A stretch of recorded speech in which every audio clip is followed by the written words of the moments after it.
Welcome to Los Angeles Law School. Today, I wish to present a topic on new presidential reference issued on November 20, 2025.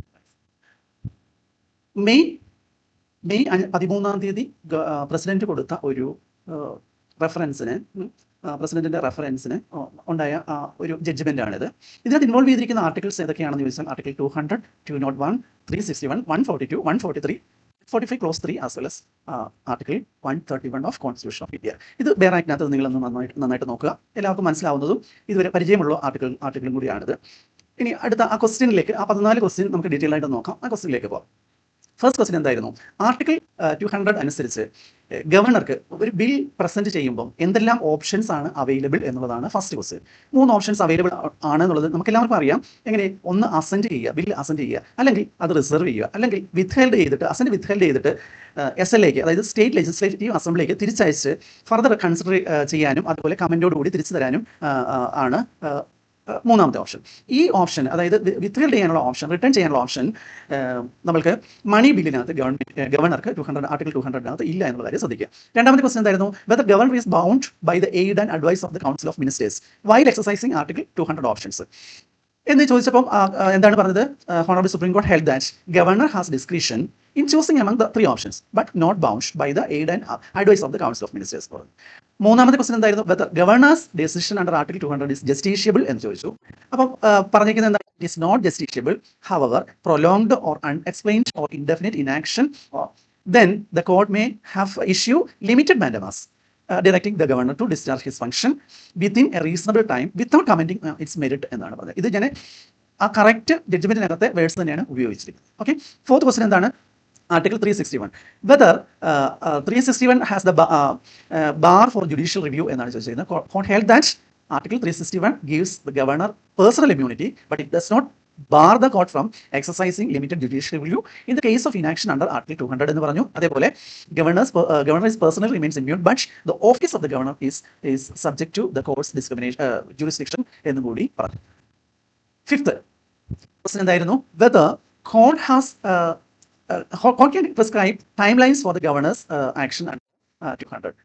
Definitely ആയിട്ട് പറഞ്ഞു. Constitution itself prescribe no time, so it is not appropriate for courts to impose judicial timelines or prescribe the manner of exercising Article 200 എന്ന കാര്യം കൂടി fifth ക്വസ്റ്റിന് against ആയിട്ട് honourable supreme court observe ചെയ്തു. Then sixth question എന്താണ്?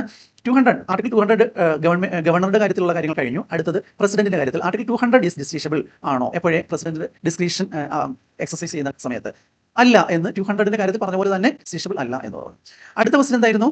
Whether time line, same question മറ്റേനകത്ത് ഉണ്ടായിരുന്നു ഗവർണറുടെ കാര്യത്തിലും, time line can be prescribed എന്ന് ചോദിച്ചു. ആർട്ടിക്കിൾ 201 അനുസരിച്ച് court held that no time line, no judicial time lines can be imposed എന്ന് പറഞ്ഞു. എട്ടാമത്തെ ക്വസ്റ്റൻ എന്താണ്? Whether president must seek Supreme Court advice under article 143 when a bill is reserved എന്ന് ചോദിച്ചു. കോടതി എന്താ പറഞ്ഞത്? Court held that president is not required to seek the Supreme Court's opinion every time when bill is reserved.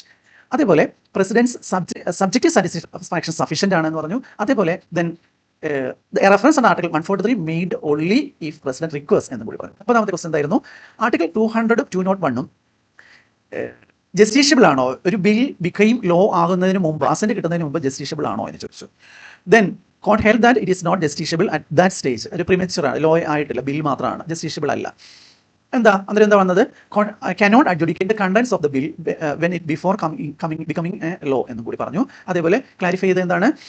an opinion under article 143 is not judicial adjudication എന്ന് പറഞ്ഞു. Then പത്താമത്തത് article 142.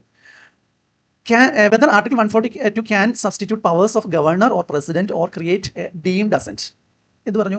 കോടതി എന്താ ഹെൽഡ് ചെയ്തത്? Held that exercise of constitutional powers by governor or president cannot be substituted under article 142. അതേപോലെ ഇത് ഒരു constitution does not allow any concept of deemed assent എന്ന് കൂടി പറഞ്ഞു. നെക്സ്റ്റ് 11th ക്വസ്റ്റ്യൻ ഇതായിരുന്നു. Whether a state law can come in to force without governor's assent under article 200 എന്ന് ഉള്ള ക്വസ്റ്റിന് അഗൻസ്റ്റ് ആയിട്ട് സുപ്രീം കോർട്ടിന്റെ ആൻസർ എന്തായിരുന്നു? കൺസിസ്റ്റന്റ് വിത്ത് ക്വസ്റ്റ്യൻ നമ്പർ 10ന്റെ അതേ ആൻസർ ആയിരുന്നു. A state law can not came in to force without governor's assent. അതേപോലെ governor's legislative role cannot be supplanted by any other constitutional authority. മറ്റൊരു constitution അതോറിറ്റിയെ കൊണ്ട് എന്താണ് സപ്ലാന്റ് ചെയ്യാൻ പറ്റുന്ന അല്ല എന്നും കൂടി പറഞ്ഞു. ദെൻ ആർട്ടിക്കിൾ അല്ല ക്വസ്റ്റ്യൻ നമ്പർ 12 എന്ന് പറയുന്നത് എന്തായിരുന്നു? ക്വസ്റ്റ്യൻ നമ്പർ 12 എന്ന് പറയുന്നത് സപ്ലാന്റഡ് മീൻസ് എന്ന് പകരം വെക്കാൻ ഗവൺമെന്റ് ജോലിക്ക് പകരം മറ്റൊരു കോൺസ്റ്റിറ്റ്യൂഷൻ അതോറിറ്റിക്ക് വെക്കാൻ പറ്റുന്നതല്ല എന്നാണ് പറഞ്ഞത്. 12th question, whether benches must determine the need for a 5 judge bench. Article 145 clause 3 അനുസരിച്ച് കോൺസ്റ്റിറ്റ്യൂഷൻ ബെഞ്ച് 5 ജഡ്ജ് ബെഞ്ച് ആവണമോ ഇല്ലയോ? ആ ക്വസ്റ്റ്യൻ ഇറലവെന്റ് ആണെന്നും ആൻസേർഡ് ആയിട്ട് വിട്ടു. 13ാമത്തത്, whether article 140 is limited to procedural law. അവിടുത്തെ ആൻസർ എന്തായിരുന്നു?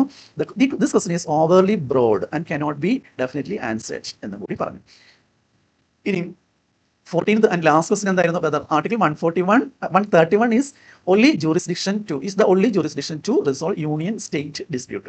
യൂണിയൻ സ്റ്റേറ്റ് ഡിസ്പ്യൂട്ട് ഡിസ്കസ് ചെയ്യാൻ റിസോൾവ് ചെയ്യാനുള്ള ഒരു ജൂറിസ്ഡിക്ഷൻ 131 മാത്രമാണോ എന്നും കൂടി ചോദിച്ചു.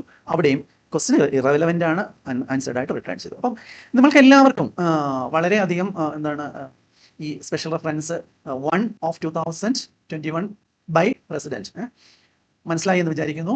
നമ്മൾ നിയമവിദ്യാർത്ഥികൾ ആയിട്ടുള്ളവരും പ്രാക്ടീസ് ചെയ്യുന്ന ആയിട്ടുള്ളവരും എല്ലാവർക്കും ഇത് വളരെയധികം യൂസ്ഫുൾ ആയി എന്ന് വിചാരിക്കുന്നു. നിങ്ങൾ വീഡിയോ ഇഷ്ടപ്പെട്ട് കാണും എന്നും കൂടി കരുതുന്നു. നിങ്ങൾ ലൈക്ക് ചെയ്യുക, ഷെയർ ചെയ്യുക, സബ്സ്ക്രൈബ് ചെയ്യുക. Thank you all for watching. Thank you.